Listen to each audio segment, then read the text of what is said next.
Rose, it's great to see you again, and thank you for taking the time to do this with me. I'm very excited for this intentional leadership learning journey with you today. Well, it's my pleasure as well. In fact, I'm thrilled to do it with you.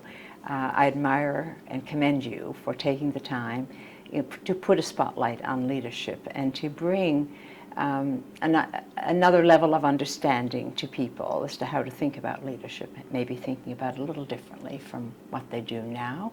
And there's always a small piece of new knowledge that can be picked up.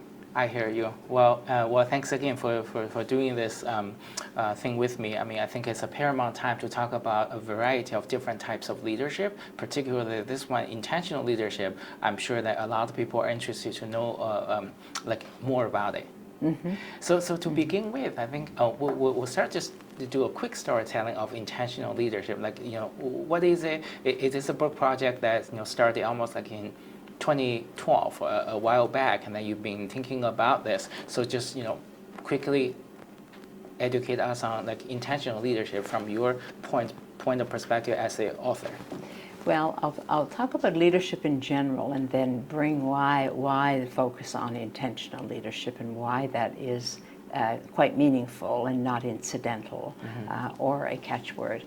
But 12 years ago, when this work began in a very dedicated way, mm-hmm. I literally moved away from my day-to-day role at the bank by choice, mm-hmm. To pursue this formally. Mm-hmm. And talk to the CEO about the fact I want to spend more time in the study of leadership as well as the practice of it. Yes. So I've continued here in the practice of leadership and in many things that I have done since. Mm-hmm. But at the same time, I wanted to more formally studying. I had the opportunity to do so at Rotman. So mm-hmm. now I have like a lab on the one hand, and a classroom on the other. So it's been a very wonderful journey for me since 2012. Uh-huh. So it didn't start out being an intention to write a book. I never had that in my mind at all, nor did I have in my mind that I would ever teach. I'm a banker, and my whole career has yes. been in banking and financial services. But along the way, decade after decade, really, I can literally say that, the concepts of leadership intrigued me. Mm-hmm. They made me curious. I wanted to study them. I wanted to understand why success varied quite yes. a bit. Yes. The roles that I've held have brought me in contact with so many leaders, uh-huh. and many of them formally in an assessment way, mm-hmm. as well as an interactive fashion. Mm-hmm. So I began to be curious as to what differentiated the success with leaders who had similar conditions. Yes. And similar roles that could be compared. And there were three categories that started to merge. And so I started to look at those three categories over time, mm-hmm. and then experimenting it in the classroom. But it was never with the intention of the book. I moved into teaching early on in that 2012 period yes. at Rotman, but it was teaching leadership but within the models that I had been using. Mm-hmm. And from there, I began to get more deeply into it. What emerged from this, I wanted to explore the human side of leading. So I think it's really important to know this book that we're referring to is all about the human side of leading. Mm-hmm. I could equally have done a book on the strategic side of management, for example, because my whole portfolio has been in strategy as well. But I chose the human side because I think it has not had enough attention in the last, if I look back over these 2 decades, mm-hmm. it's not had enough attention. Mm-hmm. Strategic management gets a little bit more, as does now risk management and a number of other elements of sure. running a big institution. So the concept of leadership on the human side began kind of in the classroom and in my practices of real jobs, paid jobs. And that's how I began to build models that I wanted to explore further and or codify in some fashion sure. that could be passed on to others. Mm-hmm. That's the beginning of it. So think of it as the human side from which the big 8 capabilities, exactly. which are driven from the human side of leading. Mm-hmm. That's how it was born, mm-hmm. and then how it got kind of developed and bred through the piece. in that time frame, as I was teaching, I began to look at the differences between those, or among those three groups that I talked about, that were either very successful, no matter what, or were average, Yes. or struggled and indeed derailed. Those were the three categories that kind of started to emerge. So when I began to look at this, that's when I made some distinctions, not that they were focused only on the human side of leading, but there were certain things they did differently. And one was the distinction between leading with intention, so doing something very deliberately, very specifically, and very intentionally, versus doing it instinctively. I hear you. And we have grown up in us as leaders to believe, and we've been taught that if you have great instinct, you can be a great leader. This is true, and has been more true than it is now, because things have changed. Our worlds have gone upside down in many instances. So yesterday's assumptions are no longer reliable. So if you cannot rely on your assumptions from yesterday, on which your instincts form, Yes. then you must pause, reflect, and assess the situation for what it is now. And we often hear of Einstein quotes about how can you possibly solve problems that didn't exist when you were even schooled. So it is about leadership not being timeless, and there's a need for renewal of leadership. That brought me into the concepts of intention. And so you have to do things more deliberately, more specifically, and by intention. It doesn't mean you forget instinct. You always think of these, but you do a checkpoint on instinct. And so there's a renewal constantly happening, and a questioning of your beliefs and your assumptions. Sure. So that was the birth of the concept of leadership. So leadership to me, and the intentional part of leadership, is here to stay. And I know we've had some references to what's next. Where does intentional leadership go? In my view, for many reasons, which we may unfold in this conversation, intentional leadership is here to stay. It may move from, my next book might be the strategic side, of driving success. But it still would be within. By the way, that's not a name I intend. It's just I just popped into my head. It's a good name, though. It's actually not a bad name. Yeah. It's a good but I want to make the distinction between the intentional leadership is the umbrella of leading in today's unprecedented change. Then where you focus the attention, this is the human side. It could be the strategic side, or it could be the risk management side, depending on what world we're in. And I've done a lot of leadership work in the hospital system, in a children's hospital, for example. So we really look at risk in all hospitals, but particularly children's hospitals in a big way. So that's where intentional is. I would not call it generic. I would call it a very deliberate method of leading, meaning you're using your brain at all times and not relying fully on assumption. Now, I think, I know somewhere in your thinking is where will AI fit into this? Exactly. And this is not, I'm not jumping ahead of you, but if we really think of intentional leadership, meaning reflection and better understanding of the situation and what's different from what might have been the case even a year ago, then I think AI, with its both facts and access, it can help us tremendously, but enormous judgment still needed. I think I would agree on that. And you actually, before we even talk so preventively about AI, almost like every single day now, you talked about digital dominance and then agility in your book already. One of the chapters I remember. Yes, so correct. Yeah, you were already talking about how leadership cope with digital dominance or make agile changes. Yes. Well, one of the questions that was posed to me by many people that I dealt with over this decade that you refer to when I've done all this exploration and confirmation, really. Yeah. But there were three questions posed to me at all times. Okay. And that is, why is leadership harder? And therefore, what's different? Right. So you have many, especially long-time leaders who believe once anointed, always anointed, once a great leader, always a great leader, which I say is flawed. Right. And leadership is not timeless. But in that context, people would say to me, rightly so, but what is it that's changed so much? True. So I really explored this deeply on the basis of what changes are happening around us that we really have to think of being here to stay, and that organizations are not exempt from, will not be exempt from, because some things come, some things go, Right, and they are transitory, as opposed to locked in. And so it was in those answers of the three questions. So one was, what are what I call the unmistakable game changers?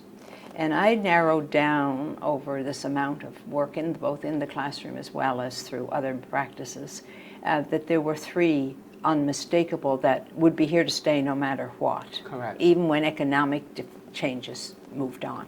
And one was the digital dominance. Correct. And yeah. it was showing now even more than when the book got published, which is 2 years ago.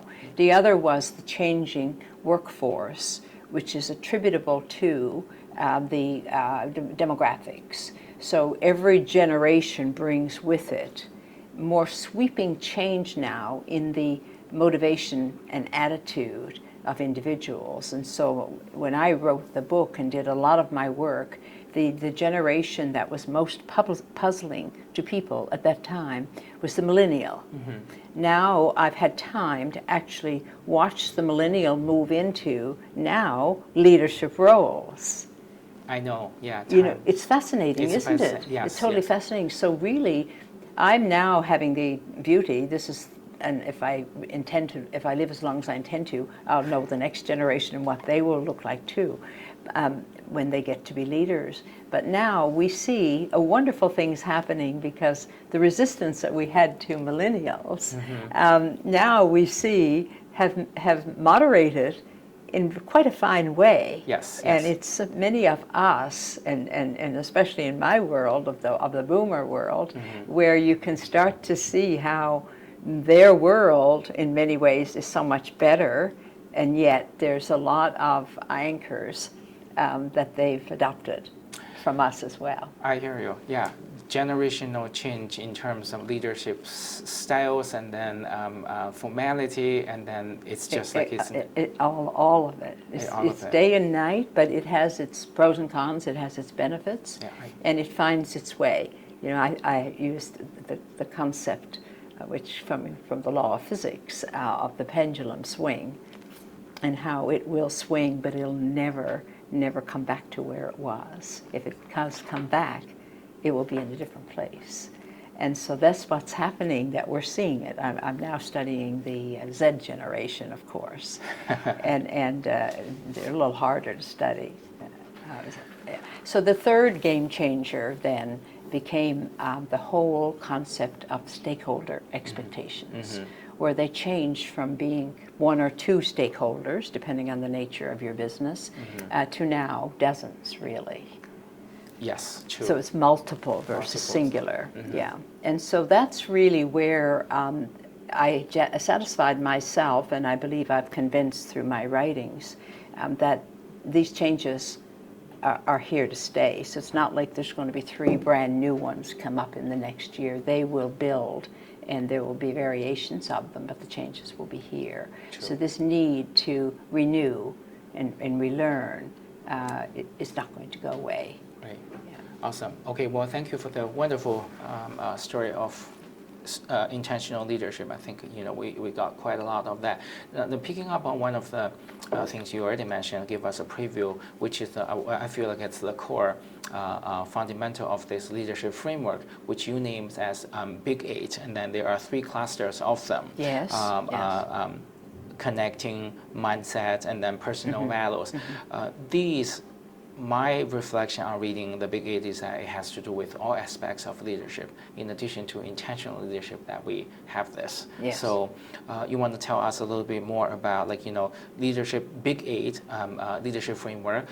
How will that, let's say, I feel like it's necessary to integrate into today's MBA, business school curriculum, executive education in general, and then develop, I guess, generational leaders to make good use of this Big Eight leadership framework. Yes. So, want to hear your It thoughts is on my that. strong belief, and the longer I stay at this, which will probably be forever, the more convinced I am that the Big Eight, they may have tweaks, but the human side of leading and manifested by the Big Eight also are pretty well here to stay. They're not rocket science, but they are nuanced in today's environment, which makes them different than maybe the way we understood the word a few years ago.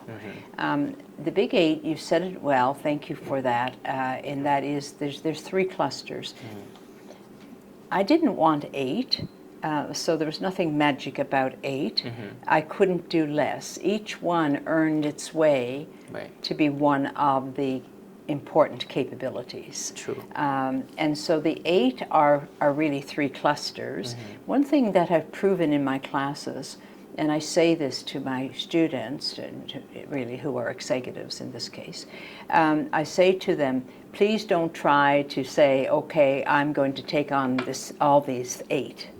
Please think of 1 or 2 or 3 that will give you the most leverage for improving, for being a better leader at this time, either based on feedback you have, your own sense of self, but your true self-awareness. And so people who are self-aware, they know they stumble on 1 or 2 things, and it usually is a human-related interaction. And so I say to them, take 1 or 2 or 3, because what will happen, they link and they build a bit on each other, but they deserve to be separate.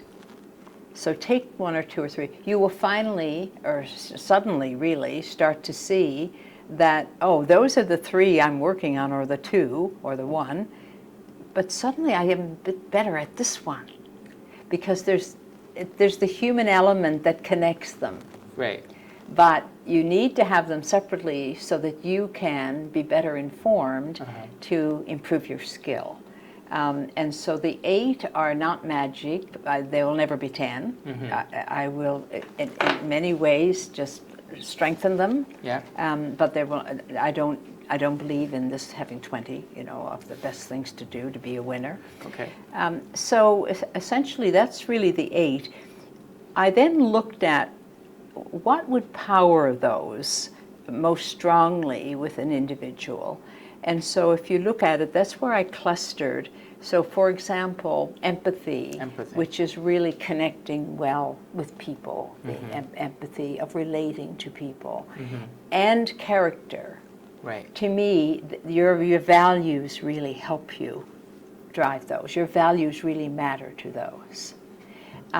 Similarly with the contextual communication, spirited collaboration, they connect well with the whole idea of both mindset as well as the concept of connecting.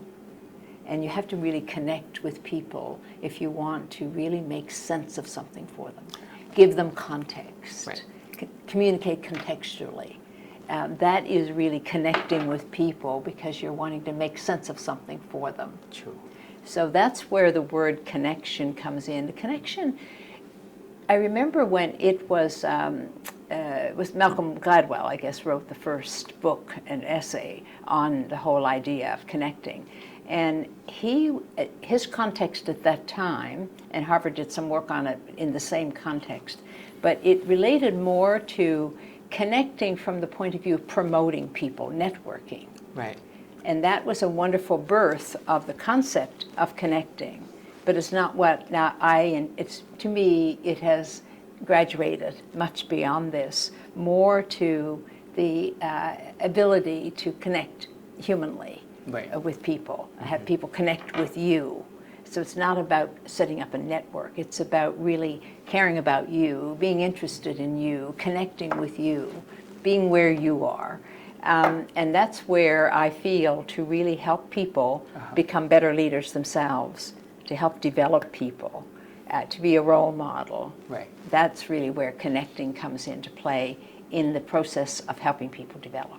Exactly. Well, that's actually one of the big eight that really resonate with me. And then you have an international career, everywhere. So, which is my next question. But speaking of what resonates with me, the eighth big eight, developing others. Yes. But first, start from connecting with people. Exactly. How Yes. come is interestingly enough like a super connector? Like Yes. what I learned from Yes. one of my colleagues saying that like for example Hong Kong USC Business School is a place where Yeah. we connect people. There's building this strong alumni network that you promote, support, mentor. Again, the And mentorship. the mentorship is is right at the heart of it. right out of the heart. Yeah. So let's like talk more about the mentorship and also leadership together. Like in your world, how did you practice that?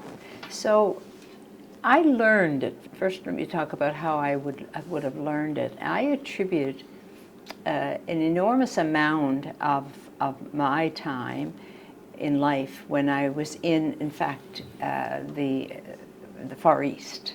So I went to the Far East early on in my career and set up operations throughout parts of the Far East. It was with Manulife Financial, who've been very, very primary there for a long time.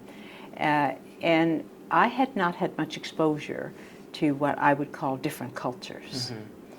And it fascinated me. And I just wanted to understand, wanted to learn more, wanted to connect with how people thought about that who lived in a different world than I did. Was it hard to connect with people coming from all cultures?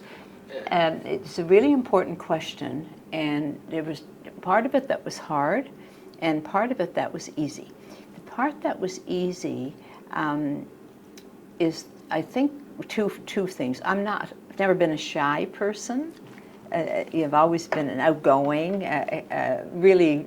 I talk to people easily all the time. I can feel about that. So yes. I did even in a younger age. So it's not kind of practiced. It's just me. It's just you. Okay. And so that came naturally to me, whereby I reached out to people easily.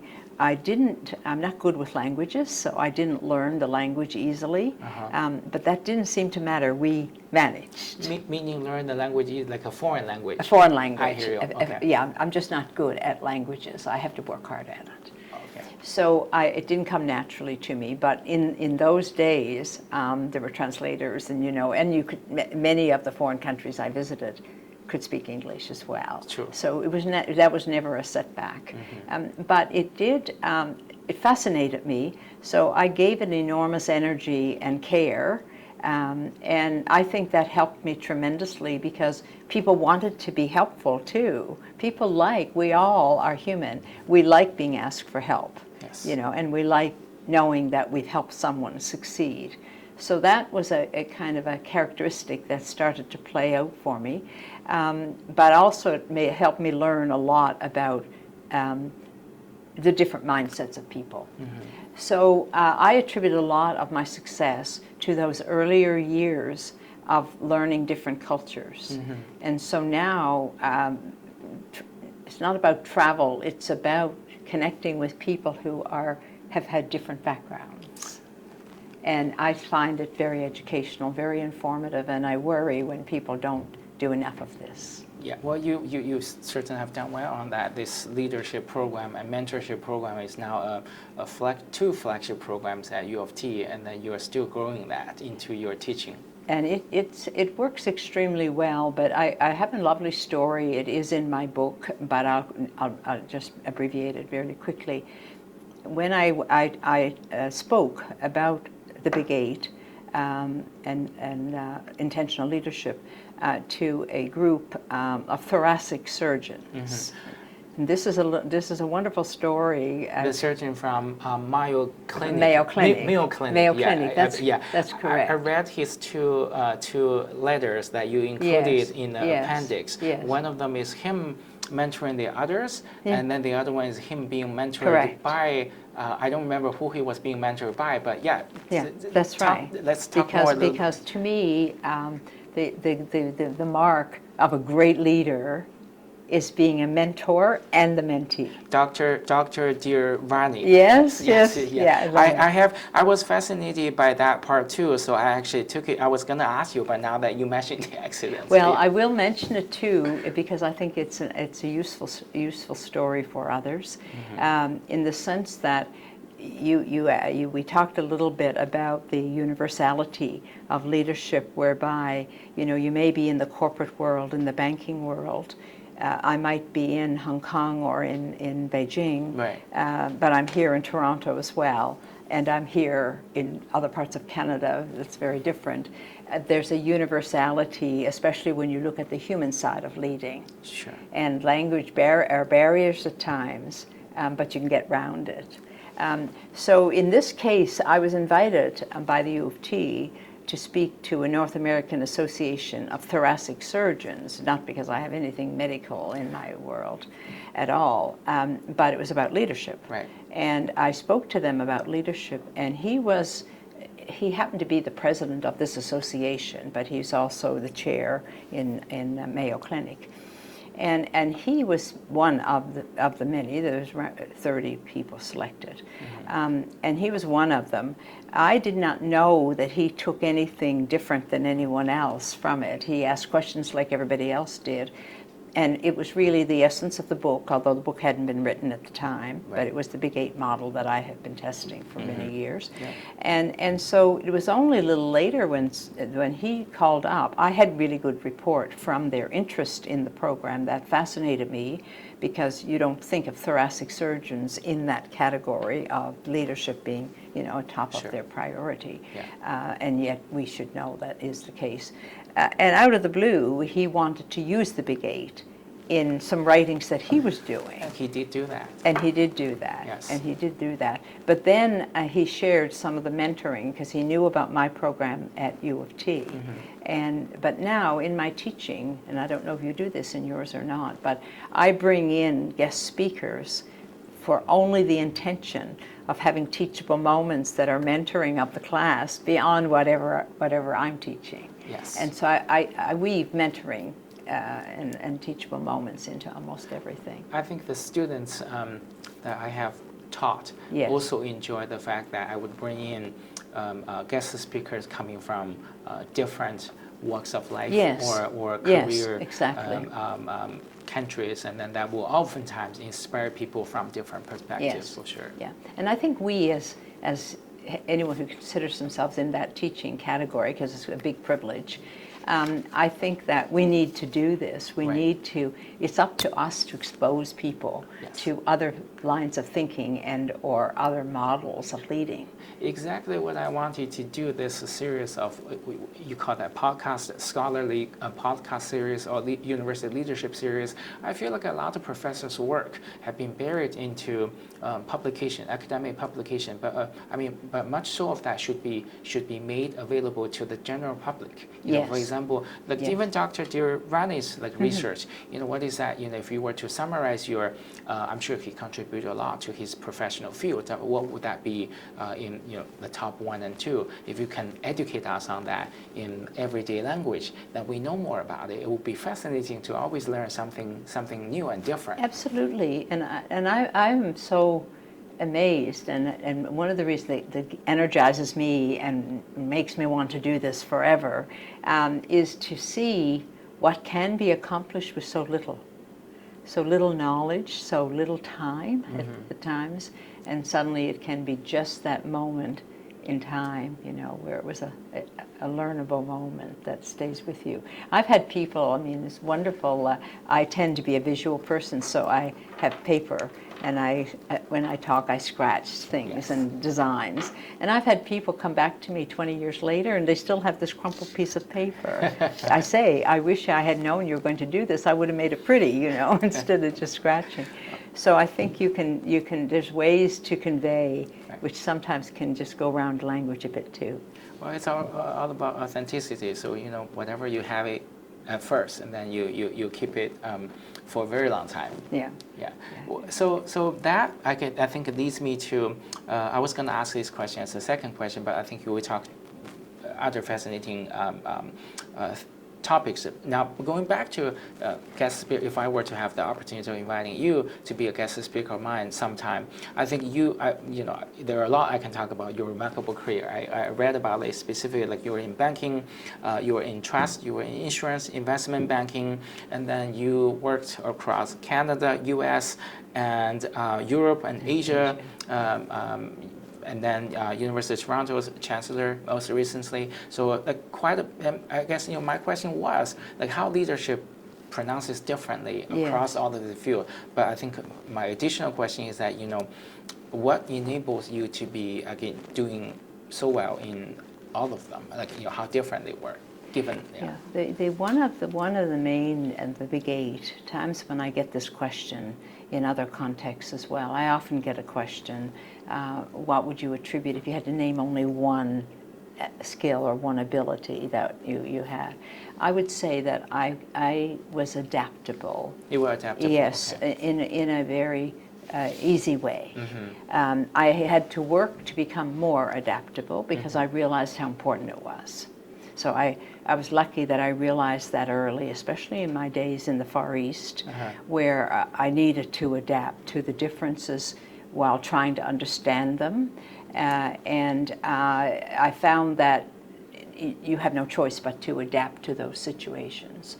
And so adapting was so important. So even before the Big 8 entered my world, I would have said to you, if you have to go for one ability as a leader, no matter what world you're in, no matter what field you're in, you have to be open-minded and adaptable. Adaptable. Yeah.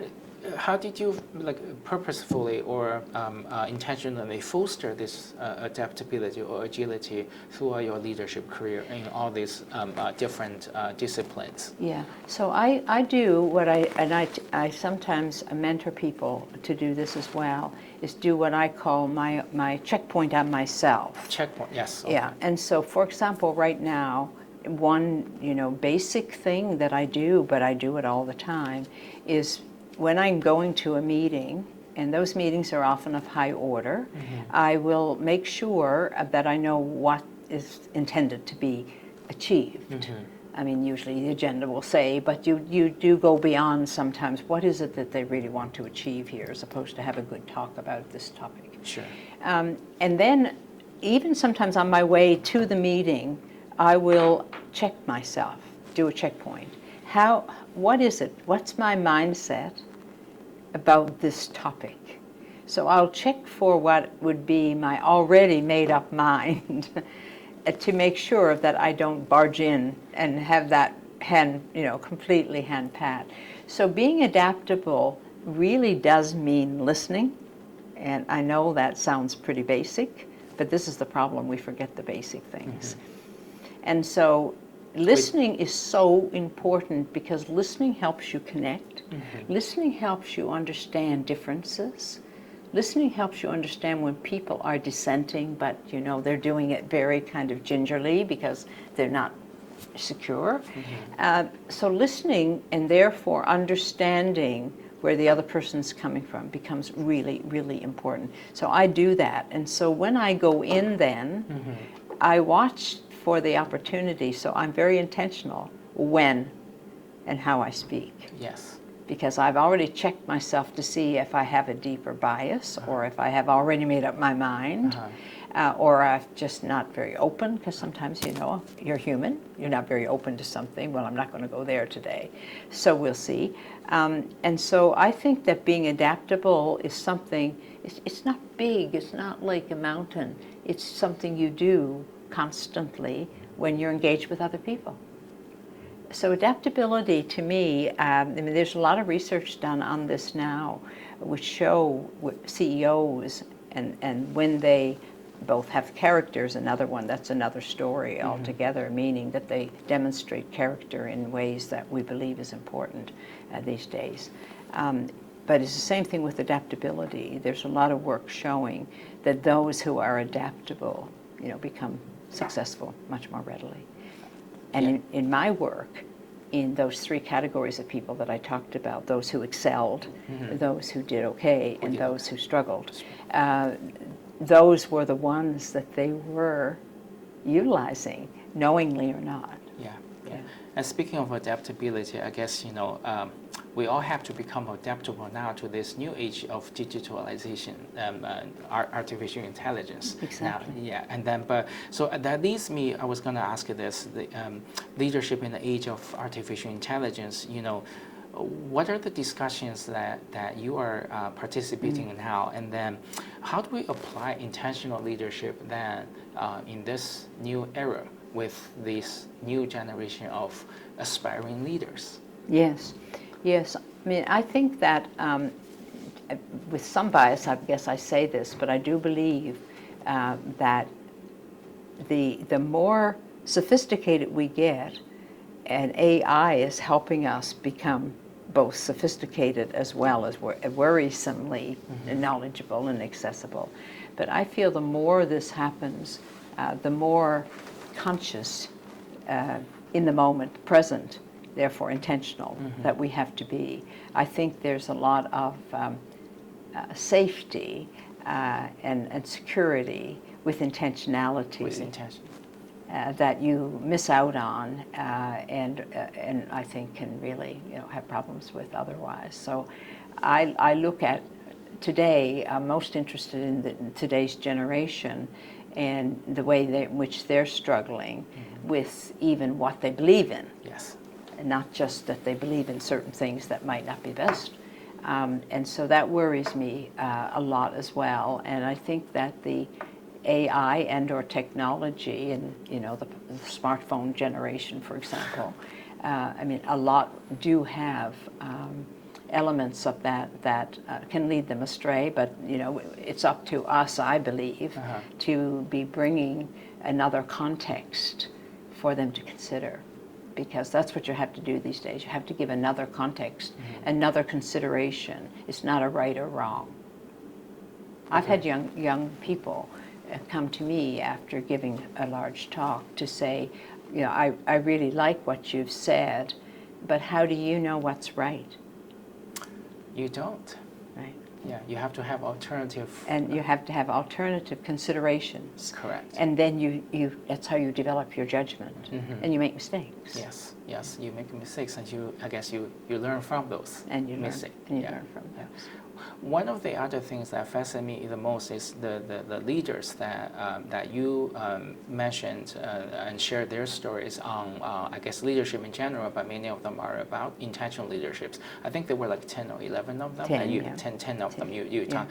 Two of them, I'm in academics, so I was interested in President Gertler's intentional leadership story, and the other CEO, Kathleen Taylor, Kathleen was Four Seasons. Yeah, was Four Seasons, and then she went on to the hospital healthcare industry. Is that right? Well, she actually is interesting because we have a lot of similarity in the sense that she's banking, I'm banking. Right, although right. I grew up banking, and she came in kind of a little bit later after hospitality. Okay.